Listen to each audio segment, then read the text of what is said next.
مبارک ہو. دو باتیں تو کلیئر ہو گئیں. پہلی بات یہ کہ یہ ایرانی بھی وہی قرآن پڑھتے ہیں جو ہم پڑھتے ہیں، اور دوسری بات یہ کہ وہ جو انہوں نے سلسلہ کیا تھا نا تلاوت کلام پاک کرنے کا ہر ملک کے آنے پر کوئی مخصوص آیتیں، تو اس سے یہ چیز واضح ہو گئی کہ جو ہم پاکستانیوں کے لیے سوچتے ہیں وہ دوسروں کے لیے نہیں سوچتے. تو میں نے 3 دن انتظار کیا اس واقعے کے بعد، ان کے تلاوت کرنے کے بعد، کہ کوئی پاکستان کا عالم آئے گا اور وہ ہمیں بتائے گا کہ وہ جو تلاوت انہوں نے ہمارے لیے کی وہ باقیوں سے کیسے مختلف ہے. لیکن جب کسی نے نہیں آگے بڑھ کے یہ انیشیٹو لیا تو میں مجبوراً آپ کے آگے ہاتھ جوڑ کے آپ کو ایکسپلین کرنے کی کوشش کرنے لگا ہوں. ٹھیک ہے، تو وہ اس لیے میں آپ سے معافی مانگ رہا ہوں کیونکہ دیکھیں نا، نہ لمبی داڑھی ہے، نہ ماما پہنا ہوا ہے، ویسے بھی ٹی شرٹ ہے. تو ہمارے ملک میں، پاکستان میں، اس حلیے کے لوگوں کو نا ایسی گفتگو کرنے کی اجازت نہیں ہے.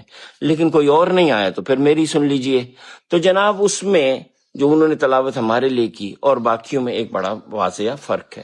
جو انہوں نے باقیوں کے لیے کی ہے نا وہ پیسو وائز میں ہے، یا دے دیم انہیں ان کو، اس طرح ہے. وہ جو انہوں نے ہمارے لیے تلاوت کی ہے اور صرف پاکستان کے لیے کی ہے نا، اس میں آئی ایکٹیو وائس فرسٹ پرسن کا صیغہ استعمال ہوا ہے. جو انہوں نے ہمارے لیے کیا ہے وہ انہوں نے ہمیں نہیں کہا کہ یہ تم یہ کرو، وہ انہوں نے یہ کہا ہے کہ یہ دیکھو یہ دعا ہم نے مانگی تھی جو تم ہمیں ملے ہو. ٹھیک ہے، ایرانیوں نے کہا ہے کہ دیکھو یہ دعا ہم نے مانگی تھی جو ہمیں پھر اللہ نے تم دیے ہو. اور وہ دعا وہ ہے جو رسول اللہ صلی اللہ علیہ وآلہ وسلم نے مکہ سے نکلتے ہوئے مدینہ کی طرف جاتے ہوئے اللہ تعالیٰ نے خاص طور پہ ان کو کہا تھا کہ یہ تم دعا مانگ کے نکلو مکہ سے. تو رسول اللہ صلی اللہ علیہ وسلم نے اپنے منہ مبارک سے وہ مبارک دعا مانگی تھی. اور وہ دعا جو ہے اس کے 2 پارٹس ہیں. میں آپ کو دوسرا پارٹ چھوٹا سا سنانے لگا ہوں جو خاص ہم سے متعلق ایرانیوں نے وہاں سنایا تھا. اور چونکہ اتنے خوبصورت الفاظ ہیں کہ وہ الفاظ جو اللہ نے دیے اور ہمارے نبی پاک نے ادا کیے، تو بس یہ اتنے سے 4 لفظ عربی میں سن لیجئے. تو اعوذ باللہ من الشیطان الرجیم، بسم اللہ الرحمن الرحیم. وَاجْعَل لِّي مِن لَّدُنكَ سُلْطَانًا نَّصِيرًا.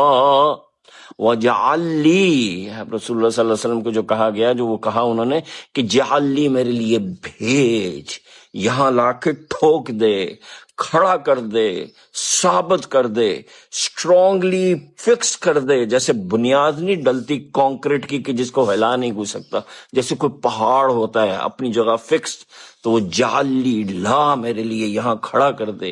من لدنکا، اپنے ہاں سے، اپنی طرف سے خاص، یہ نہیں کہ کوئی فرشتہ آئے ادھر سے کوئی لے کے آ جائے، کوئی فوج آ جائے، نہ کوئی ٹڈیاں آ جائیں، نہ ہوا آئے، نہ، تو نے اپنی طرف سے میرے لیے بھیجنی ہے. کیا بھیجنی ہے؟ سلطانن، انتہائی پاورفل، دنیا کی اسٹرانگسٹ فورس، وہ فورس کے جو ٹوٹلی ڈیڈیکیٹڈ ہو، ٹیکنالوجیکلی ایڈوانس ہو، اپنی جگہ سے ہلے نہ، اس میں وفاداری ہو. سلطانن نصیرہ، مددگار. نصیرہ بڑا عجیب مددگار ہوتا ہے. یہ وہ مددگار ہوتا ہے جو فتح تک آپ کے ساتھ رہتا ہے. یہ بات آپ نے نوٹ کرنی ہے.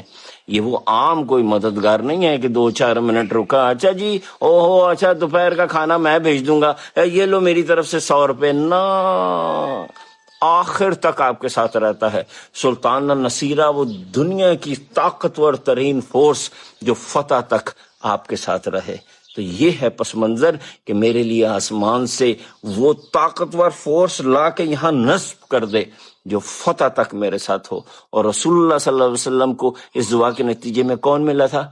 انصار مدینہ کے، جو پھر رسول اللہ صلی اللہ علیہ وسلم کے سامنے کھڑے ہو گئے تھے، پھر ہلے نہیں تھے. جہاں ڈھال بننا تھا ڈھال بن گئے تھے، جہاں پیسہ دینا تھا پیسہ دیا تھا، جانوں کی پرواہ نہیں کی تھی، تلواریں سونت کے کھڑے ہو گئے تھے. بدر لڑی تھی، احد لڑی تھی، فتح مکہ تک رسول اللہ صلی اللہ علیہ وسلم کے ساتھ رہے تھے.